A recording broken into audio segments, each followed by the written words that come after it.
Hello, everybody, and welcome to episode 4 of our match preview series here on the Hornet Talk podcast. I'm delighted to say we're joined by Martin this evening. But before I introduce Martin, a very good evening to Caden. Caden, how are you? Not too bad, Liam. Good to be back on the YouTube. Let's get started. And a good evening to Russell. How are you? Yeah, thank you for having me on again, Liam. Glad to be back. Yeah, brilliant. Now, obviously, us playing Southampton this weekend means we have to get a very special guest on. So I'm delighted to say that Martin has joined us. So good evening, Martin. How are you? Yeah, no, it's good to come on your podcast. It's good to be here. Good to talk football with you. Championship, Watford, Southampton, and a big game at the weekend on the South Coast. So there's a lot to discuss. There's ex-Southampton managers linked with Watford as well. You may want to ask me a question or two about two of those, being Russell Martin and recently Will Steele. So yeah, to have the privilege of giving you a little bit of a lowdown on both of those. I actually did interview Will Steele at the start of the season. I had a 30-minute interview with him at the start of the season. So yeah, it'd be good to talk you through it and give you a bit of a lowdown on both. Yeah. So now, before we go into the questions bit, I'm going to give you the chance to tell us a bit about your channel and what you do and how listeners can find you. Yeah, you can find me at Football Martin, same as that username on the screen there. I create Southampton fan content. I've been doing that for about 2 years now. I've grown a pretty big channel quite quickly. You think about Southampton, it's quite a small club really in terms of the British Isles, but it's got a really good following. I go up and down the country watching Southampton play. I do instant reaction videos after the games. I create a lot of pre-match shows and post-match content and player ratings show. I interview some of the players and the manager, a bit of access inside the club at times as well. So I do a really good variety of content, lots of watch along. So if you want to go and give me a sub, that'd be massively appreciated. Just got to 8,000. So any extra subscribers would be incredibly good. Yeah, thank you for that, Martin. Now, getting straight in then, obviously you won 2-0 away at Stoke last weekend. That's a big win for you, obviously, wanting to try and push up towards the playoffs. How crucial do you think that win was, and are you going to look to continue the momentum going forward? Yeah, we needed it last weekend. We've been, look, it's been difficult. We obviously had it was not an easy start to the season under Will Steele. It didn't work out for whatever reason, and we changed manager. And it was really good under Tonda Eckert for a period of time. We were winning games, and I think we were five on the bat, 5 on the spin, and we were good, playing some great football. And we were really excited that we're going to be right back in the playoff mix. And then the wheels come off over Christmas, and we had a bit of a tricky run, and we just couldn't buy a win. And that first win came against Sheffield United just over a week or so ago now.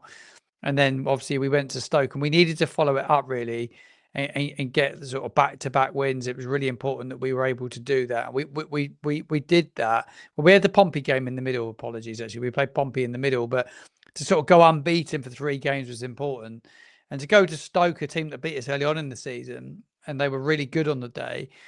We went there. I've got to say, Stoke were quite poor. I was surprised at how poor they were, and Saints really took advantage of their injuries and they give Southampton too much space. Really, Saints are a side that if they're given space to play football, they will really hurt teams. And at the times this season when we have had those games where teams don't close us down or give us space to play, we really do. We look good. I look back at the game against Charlton Athletic was a classic example of us really hurting a team, given too much space. West Brom did it at St Mary's, Leicester did it, and then at the weekend Stoke did it as well. So it was important to get that win, and just set us up nicely for the weekend's game, where at home we've not been bad at home. So yeah, it sets us up nicely. Yeah, I thought Stoke were. I watched that game and I thought Stoke were pretty poor, and I didn't see much quality in them when they came to our place. But yeah, moving swiftly on then. Tonda Eckhart, obviously, he was your interim manager. You couldn't stop scoring goals at that point, and then you appointed him permanently. Some fans question that decision. What's your view on that? Do you think it was the right appointment, or should you have gone for someone more experienced? Depends how ambitious you want to be as a football club, really. I always felt that Will still needed time. He wasn't given any time at all.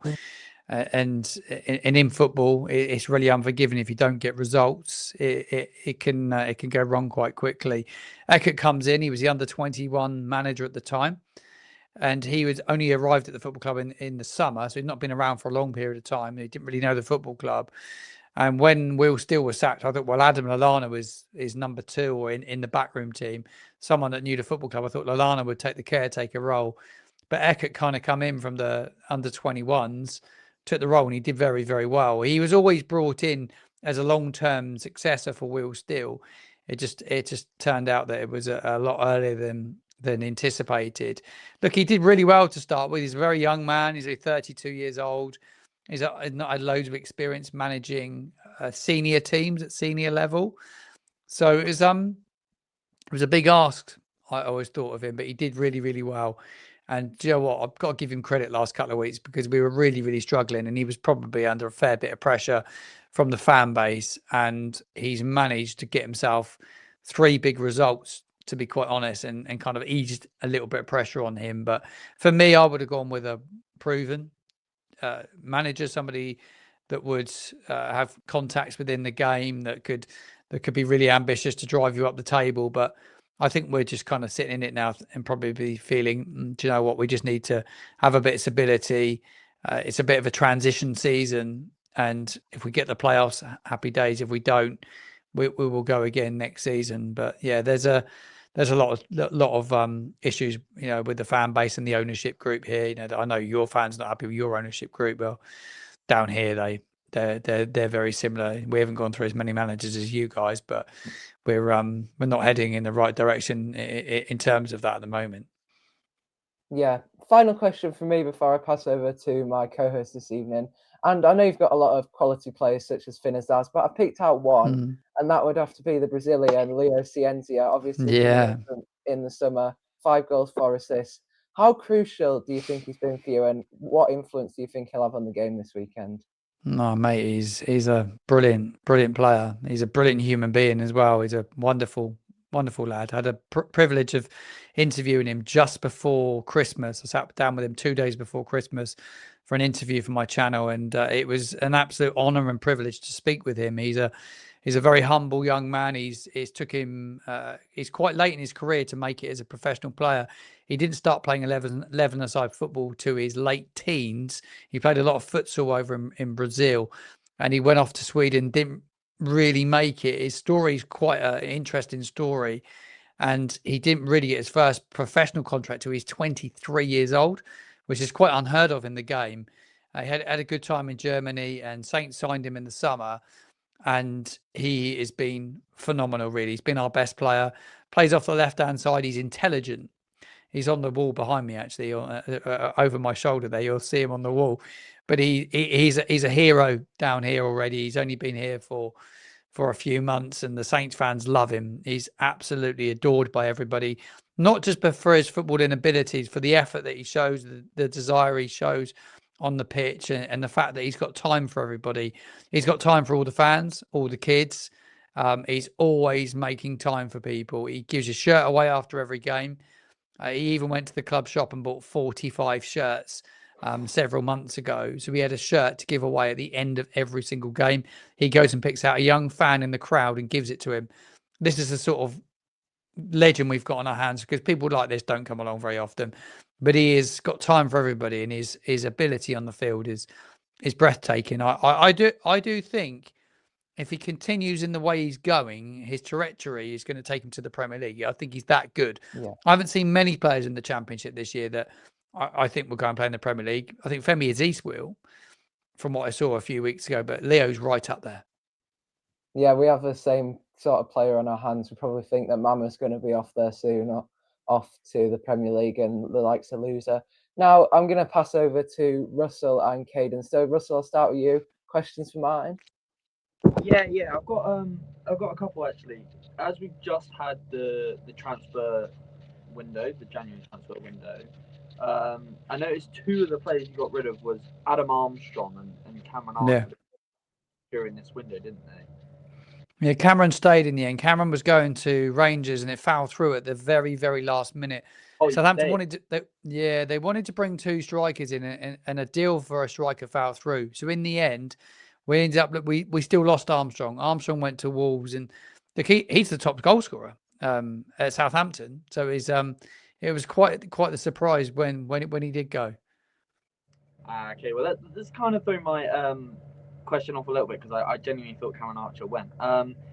But you know, when you lose your top goal scorer, do you think you've got someone of the same caliber? Do you think Cameron Archer can take that role over, or have you recruited someone in the transfer window? Yeah, it's a bit of a worry. It's an area what we were light on anyway. In the summer, we brought a young lad in called Damien Downs. He was playing his trade in the German second division.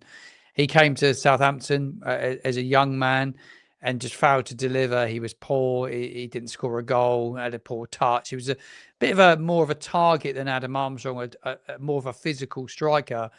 But not only could he not trap a ball, he struggled to run around and even try at times. And he left a lot of Southampton fans really frustrated. £7 million they spent on Downs. He was shipped out in January on loan. He's gone back to Germany. There's an option with Hamburg to potentially buy him, but I'm pretty sure they won't buy him. Not being harsh, but they won't buy him. And then we've let Armstrong go as well. So we've had 2 strikers go out the door. There was talk of Adam of Cameron going. His deal with Rangers was all but done. He was going to leave the football club along with Adam Armstrong, and they were going to bring 2 strikers in. We brought a Canadian in called Carl Larin. I don't know loads about him. None of us know a great deal about him. He's played his trade in Holland this season. He's a tall centre forward, big physical striker.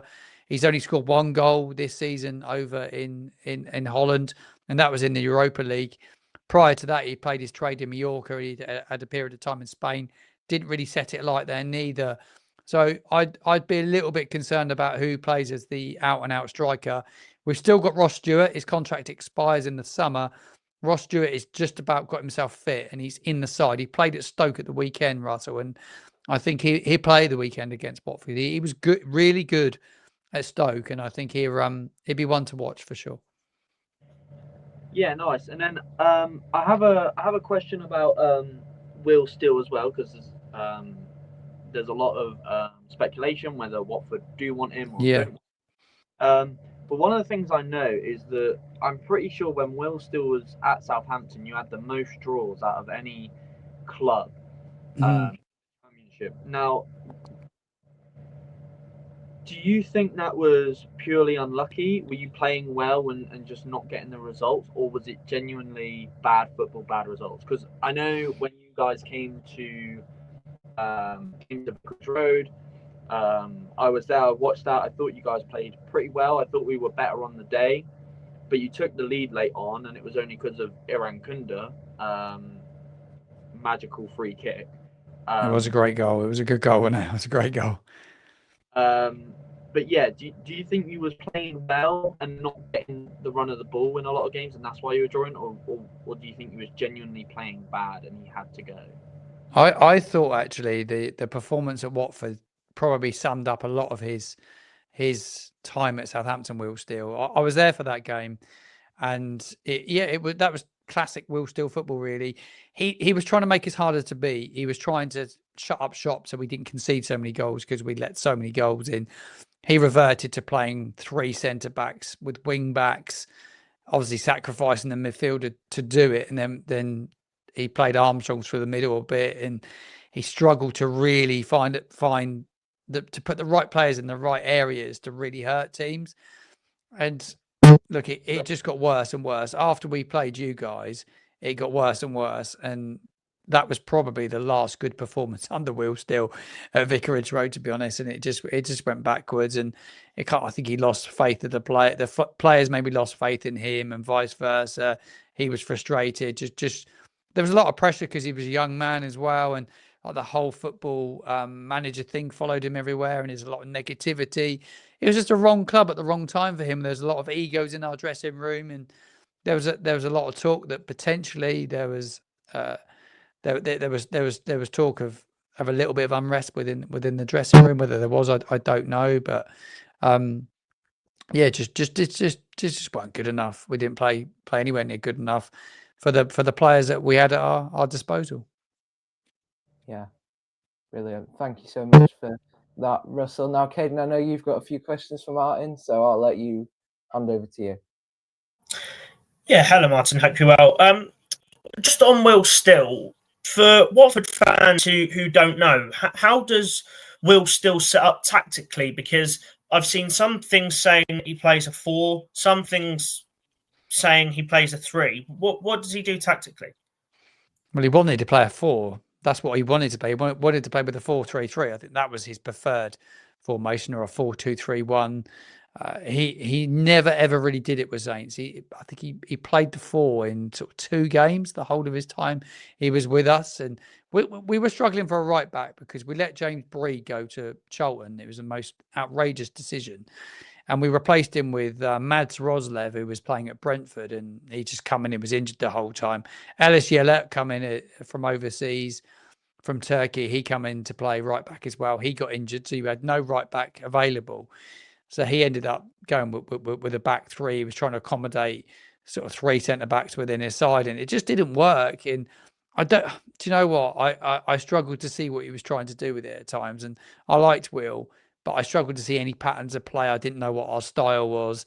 We went for some games and we would go long. We'd lump it. We'd have Adam Armstrong as a short number 9, and we would go long. We played Cameron Archer against Pompey, and we went long and direct, and we bypassed our midfield, and we were woeful at times. And I don't really know what his system was, and I don't think he had time to really bed it down. Whether he was directed from above, I don't know in the system he was playing, because Eckert played the same system until recently. He played the same system, but clearly we had players that were more than adequate in playing in a 4-2-3-1, which is what suits the personnel.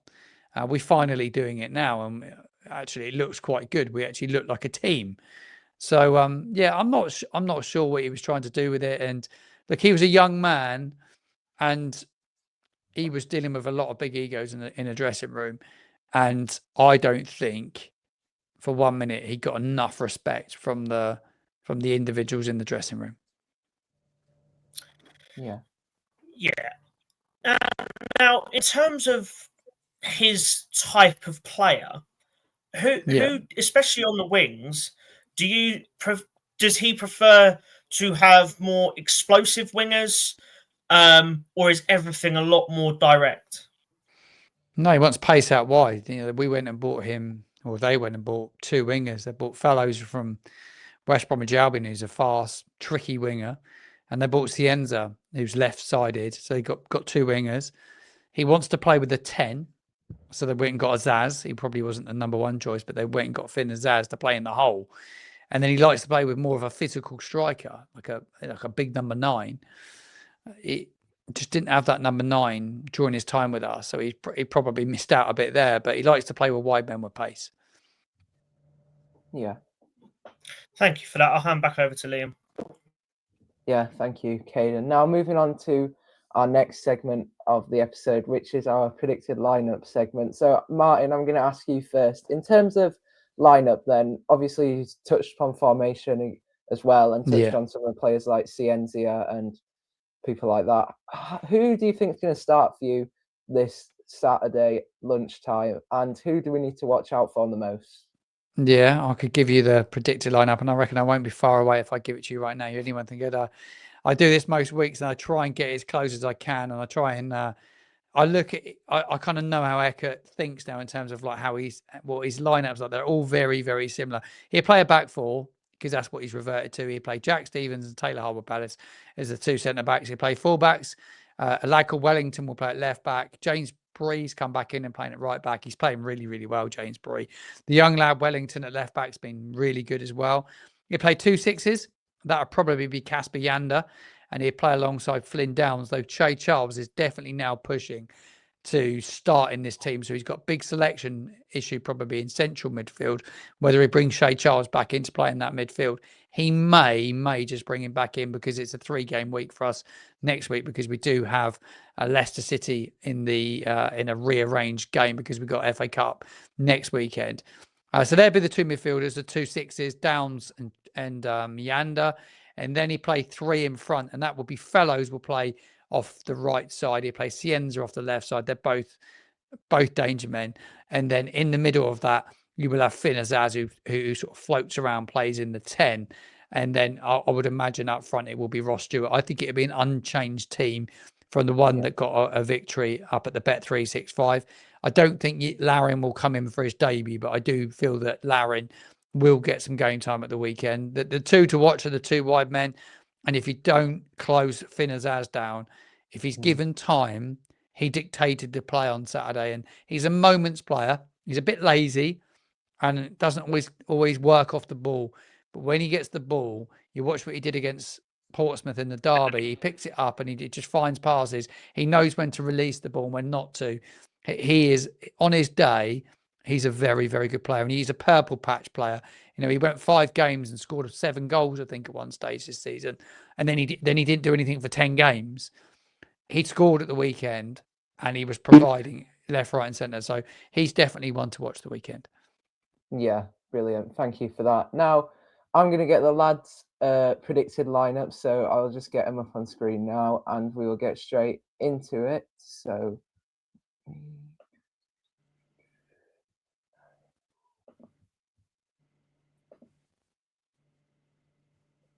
Okay, Caden, we'll start with you then. Let's go. Yeah, so I'll be playing a 4-3-3. Now, Egil Selvik in goal. I'm not a massive fan of him, but Baxter isn't ready for the league.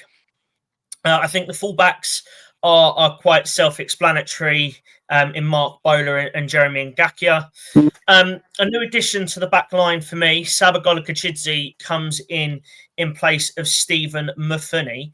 Mufuni had a really good debut, but I really want to see what Golokachidze can bring to this Watford team.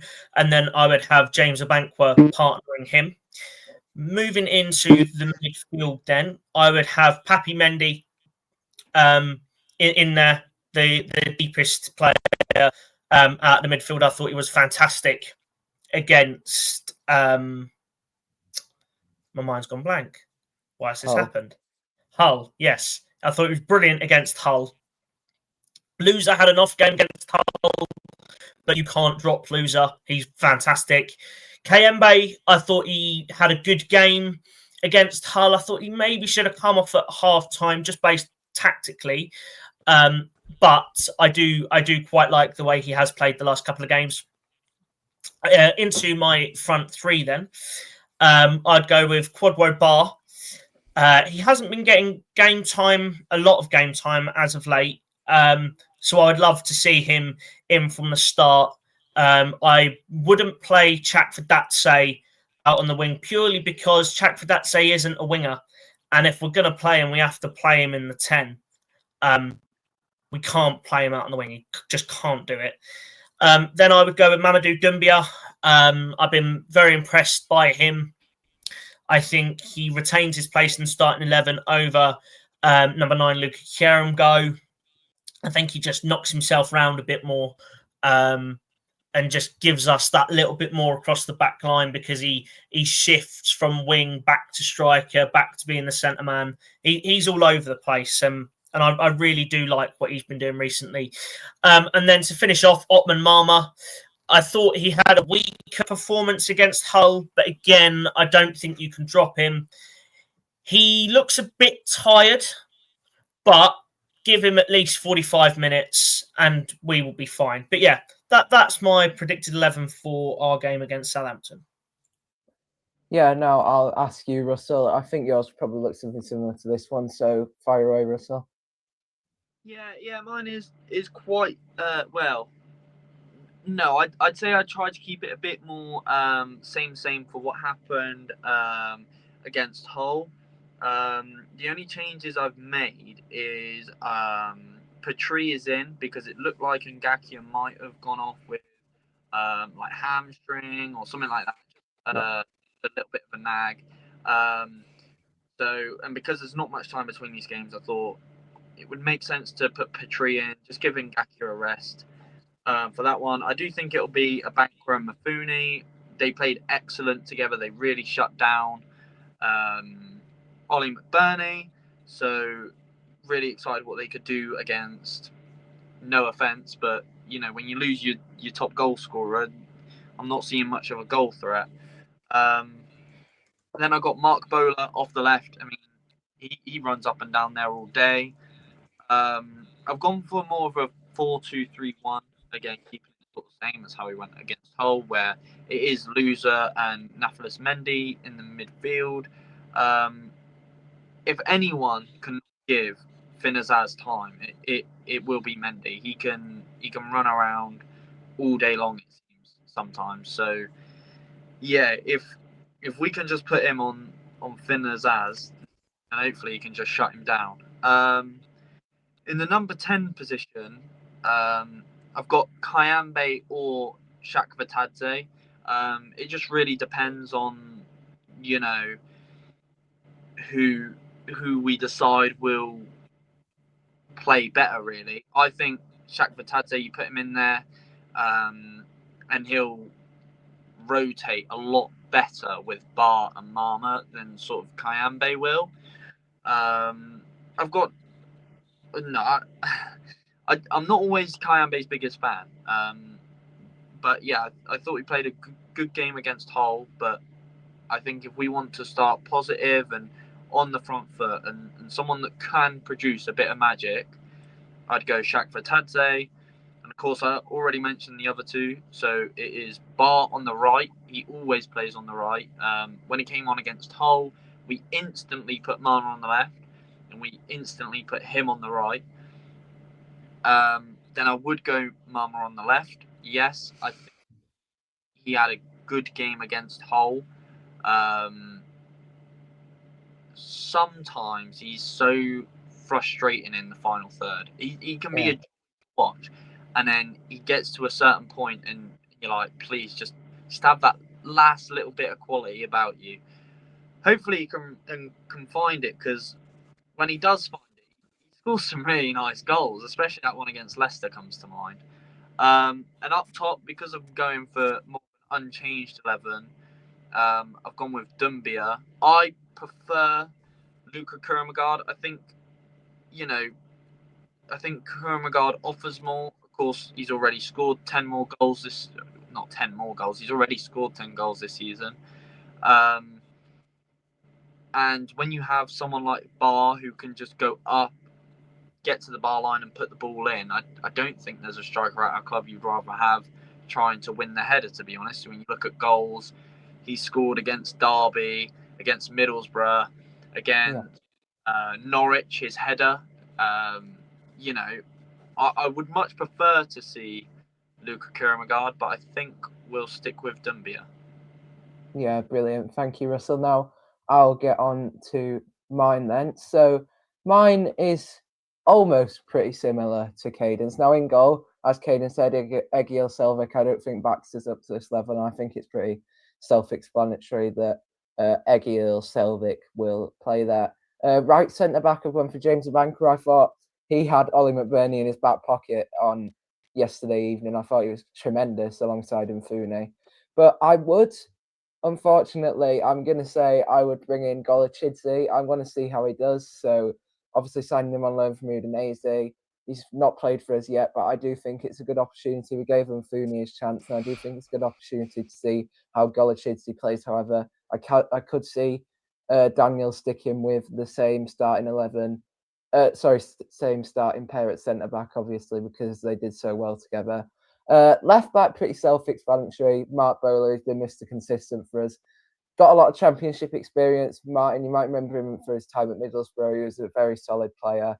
Right back, Jeremy Ngakia. He's, again, probably been a candidate for player of the season because this is best season in the Watford shirt because he hasn't had that many injuries. So I think he's been really, really solid. Before I go into our deadline day signing, others in midfield, I have gone for Nampalius Mendy. I thought he ran the show against Hull. I thought he was really impressive, and I'm really disappointed that we haven't seen him earlier. I didn't see him under Gracia at all. He almost froze him out. And then self-explanatory, loser next to him. He's Premier League quality. He'll be gone soon. We need to make the most of him while we can. He missed a sitter the other day, which he should have scored, really. But yeah, it's unfortunate, and I think he's probably one of our better players. Now, the last midfielder I've gone for is a deadline day signing. Now, whether he comes straight into the starting 11, it'll be tough. I don't think he will come straight into the starting 11, but I'd like to see him have a go over Kayembe. So I've gone for Pierre Ekwa. Now, he signed from Saint Etienne, but I've heard some issues about his attitude. I've heard that it wasn't a very good attitude, and he went on strike because he thought he couldn't play for him because he got relegated. So that worries me a little bit.